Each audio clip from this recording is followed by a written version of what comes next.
So we just witnessed someone best boy so hard that he not only started and ended a race war all in one episode, just for existing.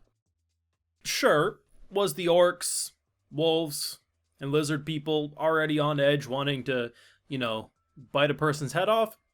Yes, but we can't deny the fact that our boy simply existing in such a cool, calm, and collected way had the leaders of each group say, no, he's mine. And then they were going to fight to, literally fight to the death over this man. To be fair, he healed them, so on their deathbeds they would never actually die. But you can't deny the fact that that is hilarious. He not only existed to the point that they wanted him all to themselves, they were like, you know what? Maybe we can coexist. Like, no one's gonna claim this is the Mona Lisa of anime. That this is an artistic masterpiece that is unlike anything that's ever existed. No. But what I will say is it's damn fun, it knows what it wants to be, and to be honest, it isn't taking itself overly serious. We ended this episode with our boy getting shot in the face by what I assume is poison, or at least a paralysis blast. But I assume poison, she wanted that guy dead. And you know damn well he's gonna be like, So anyway, this is how you get home. I am loving this one. Video full live reactions over on Patreon. If you want to support my work, see my full thoughts on these episodes, it's going to be over there exclusively. So, we now have the full backstory of how each of the girls came to be. And I think out of all of them, the orc probably had the most interesting one.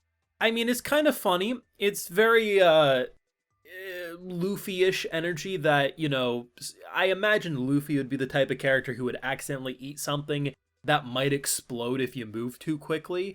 So the fact that you have one, oh shit, my arm's gonna needs to be cut off, this, that, and the third, all these different reasonings behind why he saves them or helps them, and then this girl's just like, I thought it looked like my rice ball. Turns out it was an explosive.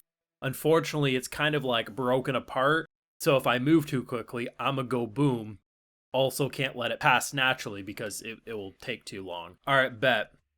Buddy comes in with a little scalpel and little Chris Angel hand maneuver here. I don't know what the hell he did. He's like, sure. And then this is what I love too. If you watched The Wrong Way to Use Healing Magic, the way the character got so strong is that because the way muscles and stuff recover, right? Like you tear your muscles, you're training them, and then in the healing process, they get better, right? So by continuously healing as you're pushing past failure, you get to speed up your recovery and your endurance, and everything builds quicker in that show. Kind of something similar happened here where he basically healed his hand so well that despite the explosion going off, he's like, yeah, it hurt, but I'm physically unharmed because I healed it.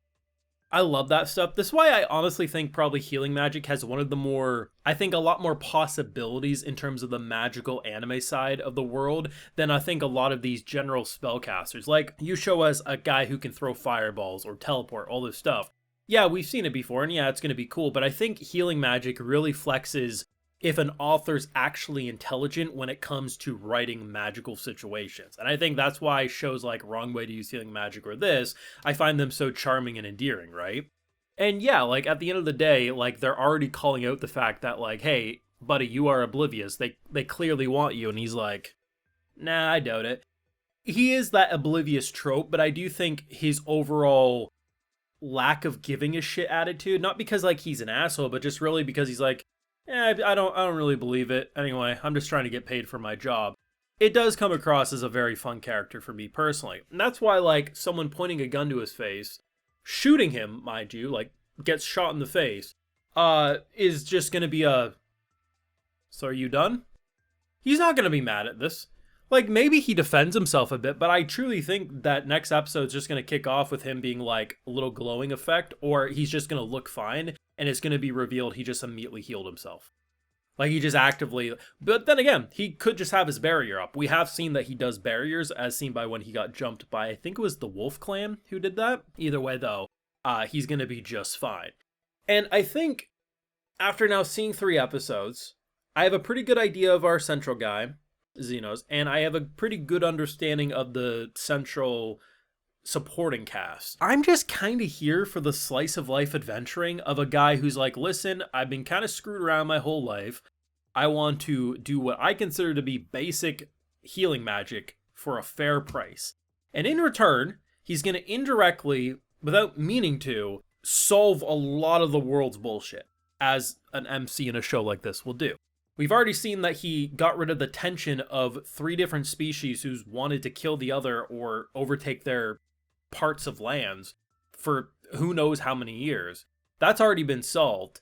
And we're slowly going to influence probably by the end of this story's run, now I'm not saying season 1, of course, but by the end of the story's run, I'm not going to be shocked if what he does for magic becomes the basic norm in this world, because of how he influences what magic should be capable of in terms of the healing magic side of things. Because right now, it just seems like it's a American healthcare system that's all based on profit and, not really being the best quality for the amount you're paying in terms of bankruptcy. Where this guy's like, hey, toss me some gold coins and I'll regrow a limb for you. It really feels like that's what they'll build into long term. But in the short term, yeah, the other healers probably aren't going to take too kindly to a man who's not only showing them up, but probably doing it for less money, or at least if he even charges more money, the service kind of speaks for itself. Good episode, though. I mean, production-wise, it was fine. It wasn't anything, remarkable. There was a couple of good moments, for some reason, Orc Girl decided to face sit on the camera, and they animated that way too well. There's a couple of moments where, characters were drawing blades and spinning it, and I'm like, holy shit, that looked way too good. But for the most part, it looks like an anime episode. Characters stand there, basic head tilts, some mouth flaps. I mean, half the shit that you see people bitching about the beginning after the end for just characters standing there talking, as I say, most anime have, your general scenes that just characters stand still because that's how anime does it. But in general, the art still looks good, so yeah, I'm still happy. The character designs are fantastic. I think out of the girls, probably the orc is my favorite. It's interesting, though, because I saw people say this last week. We all thought a dark elf, right? Or an elf of some sort. The fact that all of them mostly have, the sharp-pointed ears, but they're different species. This is an orc. This is a wolf. This is a lizard girl, right? I'm not sure why they went this direction, but it's interesting because I can't really remember the last time I've seen all the different kind of monster girls or demi-humans have sharp ears but not be all related to elves. So, I mean, props to the author. Did something different with the character designs, and they're all pretty memorable. But I'm having fun. I'm not going to say this is going to end up being some 8, 9, 10 out of 10 anime, but I think it wants to be a good 7 out of 10, and I think it's living up to that potential right now. Let me know your thoughts and feelings down below. What did you think of the episode, and who's your current favorite out of the female cast? Do let me know. Leave a like if you enjoyed, subscribe if you're new around here, of course, ring that bell, and like I mentioned, we got those full live reactions over on Patreon, and hey, while you're over there, I'll also give you a video shout out. So today we got Omega Alpha 83, Winter Naomi Vera, Master Creator, Aracito, and we also have Alexin Free. So I appreciate the support, everyone. Please take care. Y'all have a good one.